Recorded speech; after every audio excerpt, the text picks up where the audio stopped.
Merhaba arkadaşlar. Bugünkü dersimiz Türkçe 3. sınıf. Konumuz Gülcan Pazar'da. Gülcan Pazar'da. Sayfa 17. Kitapta sayfa 17. Gülcan Pazar'da. Gülcan Pazar'da. Gülcan'ın babası pazarcıydı. Gülcan'ın babası pazarcıydı. Bahçelerinde yetişen sebzeleri, meyveleri çevre pazarlarda satarak geçiniyordu. O yıl Gülcan'ın babası hastalandığı için pazara gidemiyordu. Onun işini de annesi yapmak zorundaydı. Bir gün Gülcan sevinçle eve geldi. Anneciğim, öğretmen beni halk oyunlarını ekibine seçti. Oyun için bana giysi alman gerekiyor dedi. Bakalım annesi ona ne dedi? Annesi, Gülcan bazı konularda daha anlayışlı olmalısın. Geçen gün televizyonda çikolata reklamı olduğu zaman da söylemiştim. Bir şey istemeden önce paramızın olup olmadığını düşünmelisin. Babası Gülcan'a döndü. Annen haklı. Görüyorsun, ben çalışmıyorum. Pazarda sebzeleri satması için annene yardım etmelisin. Eğer sebzelerin hepsi satılırsa belki halk oyunlarını giysi alabilirsiniz dedi. Gülcan ve annesi cumartesi günü salatalıkları, soğanları, turpları, maydanozları sandıklarla yetiştirdiler. Sandıkları da bir kamyonette yüklediler. Pazar yerine gittiler. Gülcan o gün akşama kadar annesiyle birlikte sebze sattı. Dönüşte Gülcan'ın elbisesini aldılar. Minibüsten indikleri annesi bakkalın önüne durdu. Gel Gülcan, sana televizyonda reklamı yapılan çikolatadan da alıvereyim dedi. Gülcan omuz silkti. İstemem anne. Eve helva aldık, çikolataya gerek yok dedi. Sevinç içinde eve koştu. Yineden okuyorum ve anlatıyorum. Siz de güzelce dinleyin beni. Gülcan Pazar'da. Gülcan Pazar'da. Gülcan'ın babası pazarcıydı. Gülcan'ın babası pazarcıydı. Yani sebze ve meyveyi satıyor. Bahçelerinden yetişen sebzeleri, meyveleri çevre pazarlarda satarak geçiniyordu. O yıl Gülcan'ın babası hastalandığı için pazara gidemiyordu. Çünkü babası çok hastaydı, pazara gidemiyordu. Kim işi yapmış? Annesi. Onun işini de annesi yapmak zorundaydı. Bir gün Gülcan sevinçle eve geldi. Annesine demiş, anneciğim, öğretmen beni halk oyunları ekibine seçti. Oyun için ona elbise lazım. Oyun için bana giysi alman gerekiyor dedi. Annesi, Gülcan, bazı konularda daha anlayışlı olmalısın. Geçen gün televizyonda çikolata reklamını olduğu zaman da söylemiştim.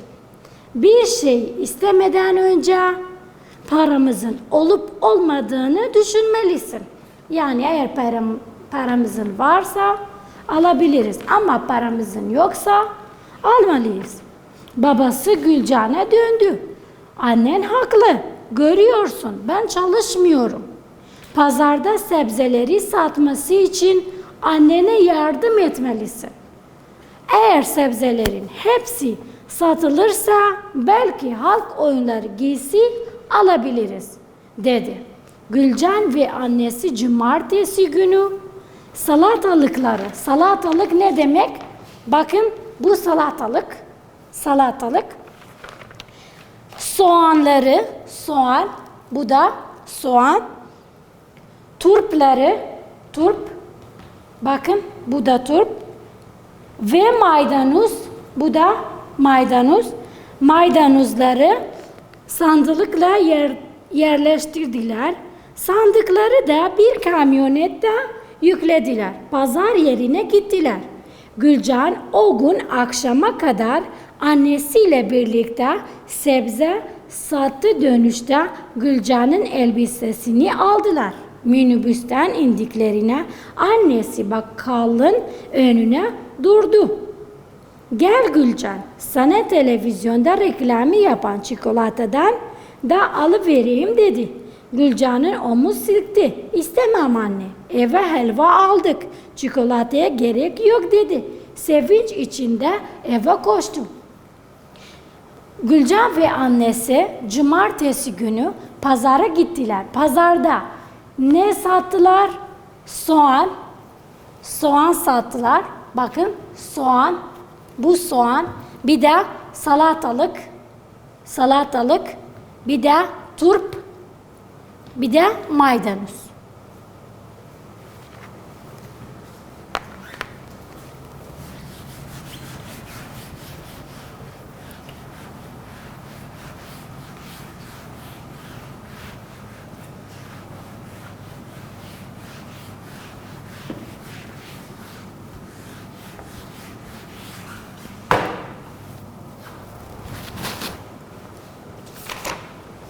Değerli öğrencilerim, sayfa 21.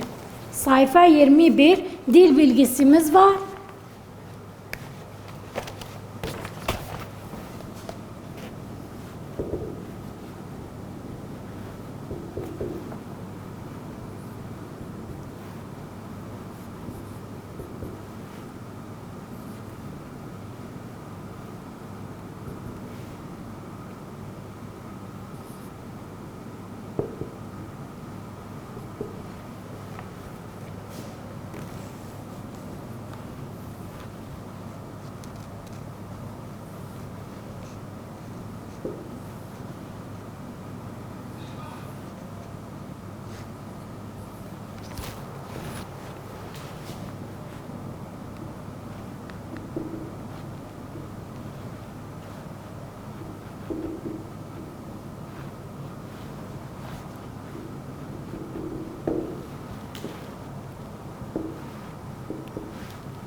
Aşağıdaki örneği inceleyiniz. Çevrede içinde verilen harfli okuyunuz. Bu harflerden önce ve sonra gelen harfleri defterlerinde yazınız. Ö harfimiz Ö. Ö harfimiz Ö harfi P harfinden önce gelir. Yani P, onun sonra Ö. Ö harfi P harfinden önce gelir. E harfi D harfinden önce mi sonra mı gelir? E harfi bakın A, B, C, Ç, D, E yani sonra.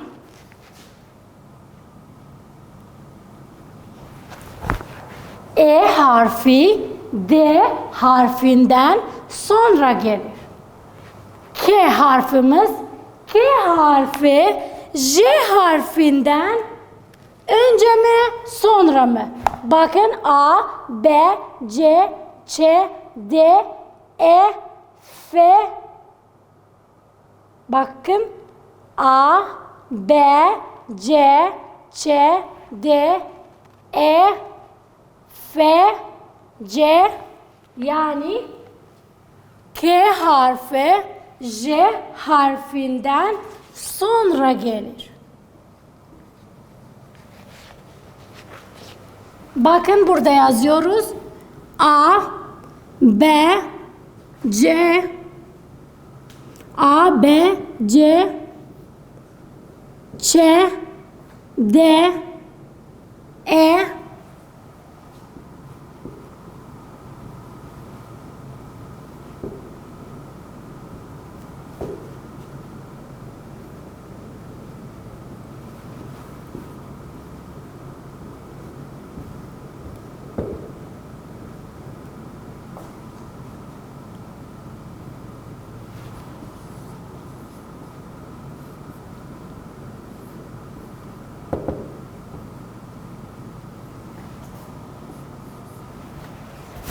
A, B, C, Ç, D, E, F, G, yumuşak G, H, I, J, K, L, M, N, O, Ö, P, R, S, Ş, T, U, Ü, V, Y, Z. Yani K harfi J harfinden sonra gelir. Bakın. J bir de K. Yani K ondan sonra gelir. V harfi Y harfinden bakalım. Sonra mı önce mi? V harfi Y harfinden önce gelir. Ö harfimiz O harfinden bakın O harfinden sonra gelir. Anladınız mı? Siz de bu şekilde boşlukları doldurabilirsiniz. Bir de ikinci alıştırmamız var.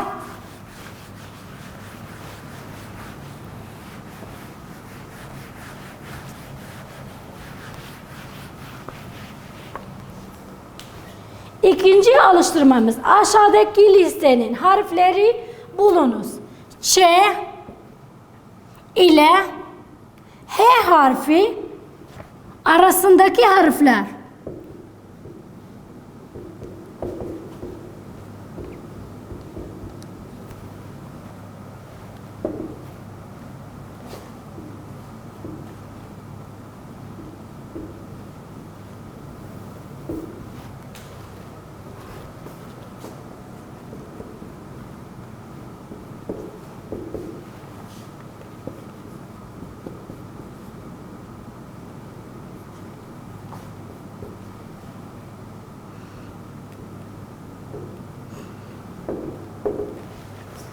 Bakın Ç ile H arasındaki harfler, Ç ile H arasındaki harfler D, E, F, G, yumuşak G.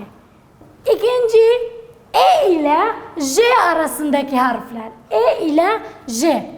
E ile J yani F, G, yumuşak G, H, I, I. F, G, yumuşak G, H, I. Bu sefer K ile T arasındaki harfler. K ile yani buradan buraya. K ile T arasındaki harfler L, M, N, O, Ö, P, R, S, Ş, T, T'yi yazmıyoruz. Çünkü diyor K ile T arasındaki harfler yani T'ye kadar. Anladınız mı? Bu da bitti. Diğer sayfamız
biz tekil ve çoğul adlarımız var.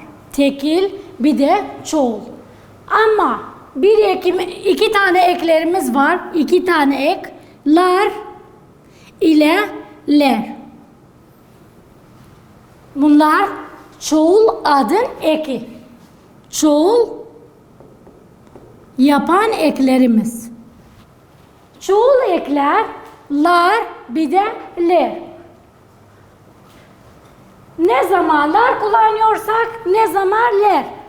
Ünlü harflerimiz 8 tane ünlü harflerimiz var. Onları ikiye ayrılabiliriz. Kalın bir de ince harflerimiz. Kalın harflerimiz, ince harflerimiz. Kalın harflerimiz nelerdir? A, I, O, U. Eğer son hecemiz bu ünlüler varsa biz lar kullanıyoruz. Ama eğer son hecemiz E, I, Ö, Ü varsa ler kullanıyoruz. A, I, O, U. Bu kalın. E, I, Ö, Ü. Bunlar da ince harflerimiz. Bakın çocuk.